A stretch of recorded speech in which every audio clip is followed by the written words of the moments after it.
You've now finished your tech spec review, but you're probably wondering, where do I even start with this prompting? Does the prompt need to be 2 pages or 30? Do I need to get it perfect on the first try? What if Blitzy doesn't understand what I need? These are all the right questions to be wondering. And by the end of this video, you'll have the answers you need. Let's dive into it.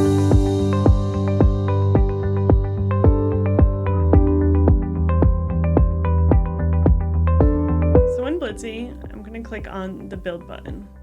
As you can see, this is a dropdown. There's several options here for how Blitzy should move forward. We can add a feature, we could add testing, we can document our code.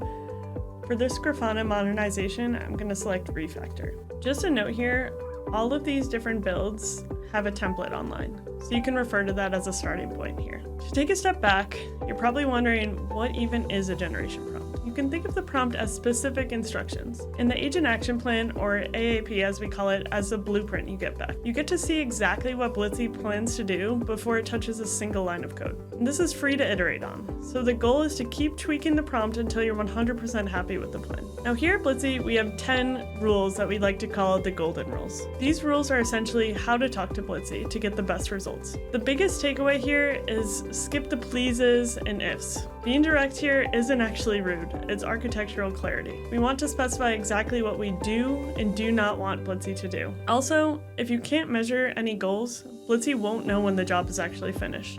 So we'll want to add explicit success criteria for how the job looks when it's complete. Alright, let's dive into it. So for this prompt, for Grafana, I'll start with the objective statement. This is basically Blitzy's North Star. So I'm specifying the 4 dimensions of this Grafana modernization, like architecture and TypeScript strictness, while setting a guardrail that visual output and backend contract stay exactly as they are today. Next is the system boundaries. I'm pasting in the in and out list to prevent scope creep. I'm giving it the exact counts for this migration, so that's 71 class components and 60 raw buttons. But I'm also listing things like plugin APIs as out of scope, so Blitzy knows exactly where the fences are. I'm adding an immutable block to this. This is Blitzy's do not touch list. I'm telling it that prop interfaces cannot change. It's the best way to ensure Blitzy doesn't make any creative architectural decisions you didn't ask for.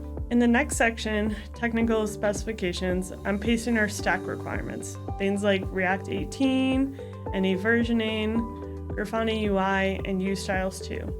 This ensures Blitzy uses our specific design system patterns instead of just guessing the standard way. Next, as I mentioned in our golden rules, is the success criteria. I'm pasting in concrete numbers. We want to move away from just things like make it cleaner, or clean this up, or finish the work, and towards binary goals, like all TypeScript, any occurrence is resolved. This gives you a clear checklist to verify against once the work is done. For the validation framework, I'm pasting the sequence to tell Blitzy basically how to check its own homework. By setting up gates for linting and unit tests, you're making sure Blitzy can catch its own errors before you even have to look at this PR. And then finally, we have the minimal change mandate. This is to ensure Blitzy stays on task. They'll tell Blitzy to only make the changes strictly necessary for this migration. We don't want it fixing unrelated bugs or refactoring code that wasn't in our spec. This keeps the PR clean and makes your life easier when it comes to the review. And then I'll also mention here, it's not relevant to this project, but if you did have a design frame you want Blitzy to reference, you can paste the URL here for Figma after you set up the Figma integration.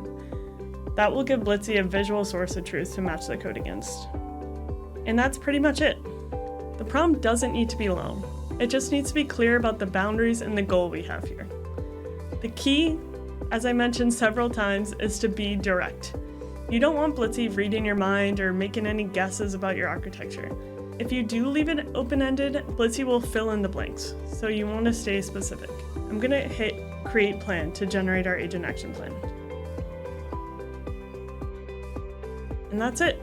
In the next video, we'll learn how to review the Agent Action Plan and identify when it's time to go back to the prompting to do any refinements. I'll put the templates below to give you a starting point.